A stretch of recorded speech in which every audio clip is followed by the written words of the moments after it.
Hello friends, welcome to my YouTube channel Hindi dictation. Dictation start होगी 3 second बाद। Start. मैंने यह लेख नवरात्रि में 7 दिन उपवास रखने के बाद लिखा है। मैं 30 वर्षों से साल में 2 बार ऐसा कर रहा हूँ। मुझे अपने धर्म पर गर्व है। मैं इससे प्रेम करता हूँ। हालांकि कभी कभी प्रेम का मतलब होता है ऐसी चीज़ें बताना जिन्हें बदलने की ज़रूरत है। कोरोना महामारी पर हमारी प्रतिक्रिया से ऐसी बात सामने आई है जो हमारे समुदाय के लिए घातक है। अवैज्ञानिक हिंदुओं की बड़ी संख्या, इन्हीं के कारण भारतीय उपमहाद्वीप पर सदियों बाहरियों का राज रहा और अब कोरोना से रिकॉर्ड मौतें हो रही हैं, जबकि चीन व अमेरिका महामारी को पीछे छोड़ आर्थिक विकास की ओर बढ़ रहे हैं। पैरा। इससे पहले कि कोई ऊपर लिखे शब्दों को तोड़ मरोड़ कर पेश करे, यह स्पष्ट कर दूं कि मेरा मतलब यह नहीं है बाकी धर्म के लोग अवैज्ञानिक नहीं हैं। हिंदू धर्म ज़्यादा अवैज्ञानिक है नहीं, मेरा मतलब यह कतई नहीं है। कई अवैज्ञानिक मुस्लिम और ईसाई भी हैं और सभी धर्म अवैज्ञानिक विश्वासों से भरे हैं। हालांकि भारत में हिंदू धर्म प्रभावशाली है, इसीलिए हमारे देश का भाग्य सीधे तौर पर हिंदू आबादी से जुड़ा है। साथ ही बतौर हिंदू मुझे लगता है कि सबसे पहले मैं खुद अपने समुदाय पर चिंतन करूं। पैरा। दुनिया के प्रसिद्ध नोबेल पुरस्कार विजेताओं से लेकर लाखों हिंदुओं की वैज्ञानिक मानसिकता है। दुर्भाग्य से कई अवैज्ञानिक हिंदू भी हैं जो देश पर हावी होने के लिए काफ़ी हैं। इससे भी बुरा यह है कि कुछ नकली विज्ञान को अपने अवैज्ञानिक विश्वासों में मिलाकर वैज्ञानिक होने का दावा करते हैं। इस विज्ञान विरोधी या वैज्ञानिक रवैये की हमने बहुत कीमत चुकाई है। ऐतिहासिक रूप से आक्रमणकारियों और उपनिवेशवादियों ने हमें लूटा और राज किया क्योंकि ज़्यादातर के पास बेहतर तकनीक थी।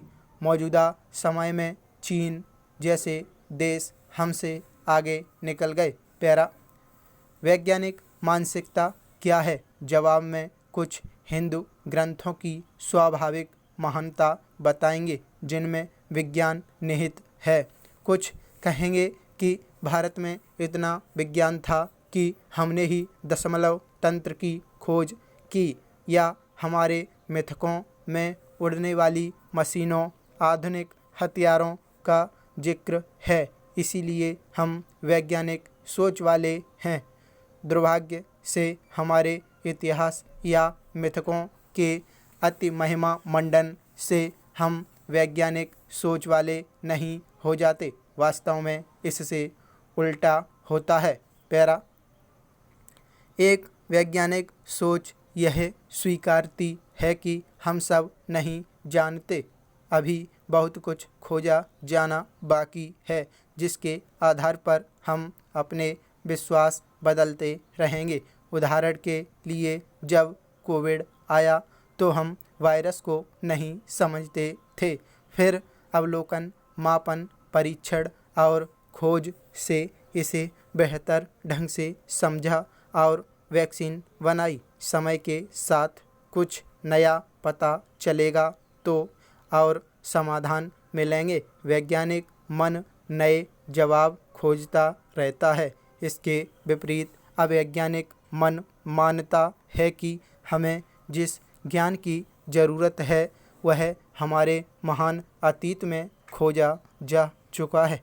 अगर हम सिर्फ अपने शास्त्रों के अनुसार चलें, गौरवशाली इतिहास की मानते रहें, महान पूर्वजों के विश्वास पर सवाल नहीं उठाएं और अपनी आस्था बनाए रखें, तो हमें महान प्रगति प्राप्त होगी। पैरा, वह हमारा खान पान, अर्थव्यवस्था, दवाएं, शिक्षा, जीने का तरीका हो या फिर शासन, कई अवैज्ञानिक हिंदू मानते हैं कि हमारे अतीत में सारे जवाब हैं।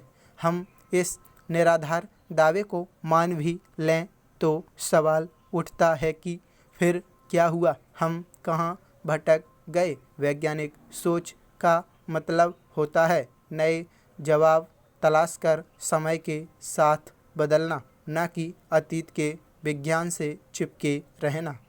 विडंबना है कि हम बच्चों को स्कूल में विज्ञान पढ़ाते हैं लेकिन वैज्ञानिक सोच को लागू करना नहीं चाहते।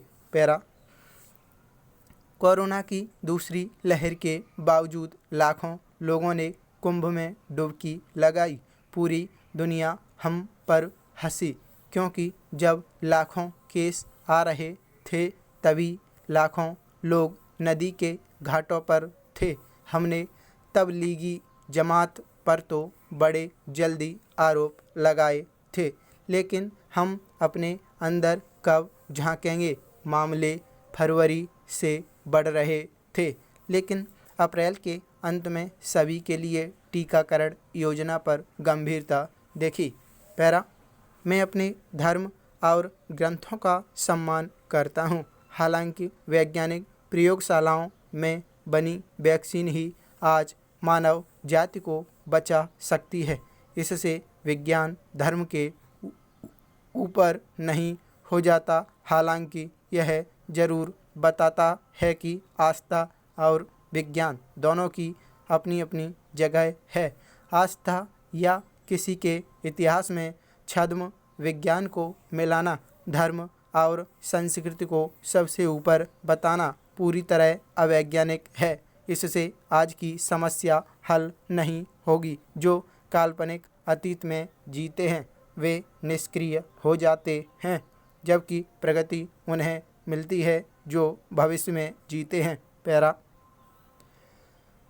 अपने धर्म से प्रेम करें, परंपराओं का सम्मान करें, हालांकि वैज्ञानिक सोच रखें, नई खोजों के प्रति जिज्ञासा रखें और उनके कारण बदलने की इच्छा रखें। सिर्फ यही भारत के लिए सुनहरे दौर को वापस लाएगा।